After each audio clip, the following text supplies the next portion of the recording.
لو عندك مشروع على جوجل ماب يبقى لازم تعرف إن 70% من العملاء بيختاروا أول 3 نتائج على جوجل مابس. وخليني أقولك بشكل مباشر، لو مشروعك مش ظاهر في أول 3 نتائج على جوجل مابس أنت بتخسر عملاء كل يوم من غير ما تاخد بالك. ومش بس كده، أنت كمان بتضيع عميل جاهز إن هو يشتري وبيروح للمنافس بتاعك.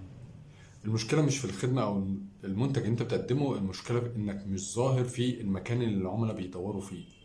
لو عايز شركتك تظهر على جوجل ماب ركز على 3 حاجات اللي انا هقولهم لك دول. اول حاجه انك تظبط الحساب بتاع جوجل بيزنس بروفايل وتكتب كل المعلومات والديسكريبشن والخدمات بطريقه صحيحه. تاني حاجه اجمع تقييمات وريفيوهات حقيقيه من عملائك، على الاقل 10 تقييمات كل شهر. تالت حاجه استخدم الكلمات اللي العملاء بيدخلوا على جوجل يسرشوا بيها.